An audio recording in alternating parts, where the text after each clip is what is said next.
देश के दो दिग्गज अरबपति मुकेश अंबानी और गौतम अडानी एक दिवालिया कंपनी के लिए आमने सामने आ गए हैं। वो दिवालिया कंपनी कोई और नहीं बल्कि फ्यूचर रिटेल लिमिटेड है। इसी को खरीदने की रेस में अब गौतम अडानी समूह और मुकेश अंबानी की रिलायंस शामिल हो गई है।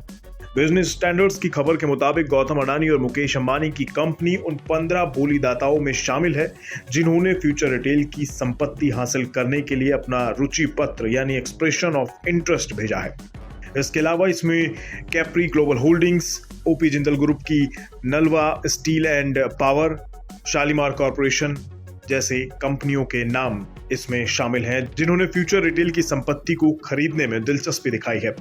आपको बता दें कि बीते अक्टूबर महीने में ही फ्यूचर समूह की कंपनी फ्यूचर रिटेल लिमिटेड के लिए रुचि पत्र यानी एक्सप्रेशन ऑफ इंटरेस्ट जमा करने की समय सीमा करीब 2 हफ्ते तक के लिए बढ़ाकर 3 नवंबर तक कर दी गई थी।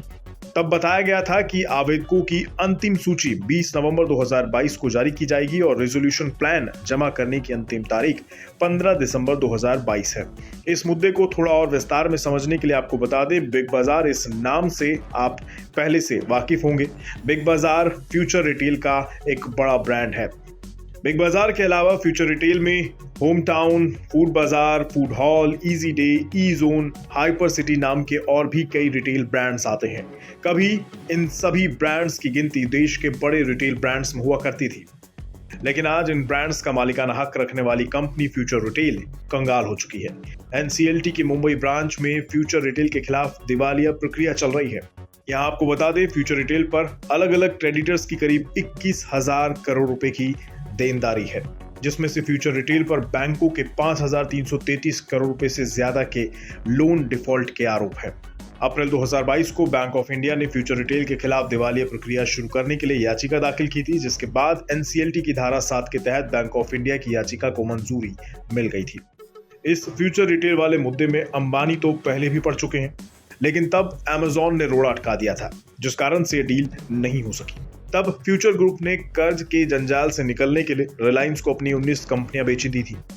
फ्यूचर ग्रुप की रिलायंस के साथ ये डील करीब 24,713 करोड़ रुपए में होती, जिसमें फ्यूचर ग्रुप का होलसेल, रिटेल और लॉजिस्टिक कारोबार इस डील का हिस्सा था। लेकिन इस डील में अमेजॉन ने अड़ंगा लगा दिया।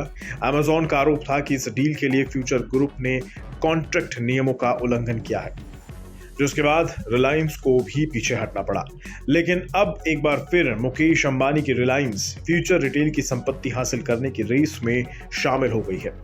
हाँ, वो बात अलग है कि इस बार रिलायंस यानी मुकेश अंबानी के आगे गौतम अडानी भी सामने खड़े हैं। फिलहाल फ्यूचर रिटेल के हाल पर अगर नजर डालें तो बीते 3 नवंबर को फ्यूचर रिटेल का शेयर भाव 52 वीक के लो लेवल पर था। वहीं गुरुवार को शेयर का भाव करीब 5% तेजी के साथ 3 रुपए 65 पैसे के स्तर पर पहुंच गया। मार्केट कैप की बात करें तो 200 करोड़ रुपए के आसपास बैठता है। अब देखते हैं कि इस बार क्या अंबानी फ्यूचर रिटेल वाली डील को क्रैक कर पाएंगे या फिर अडानी बाजी मार जाएंगे। इन दोनों दिग्गजों की आमने सामने की टक्कर देखना दिलचस्प रहेगा।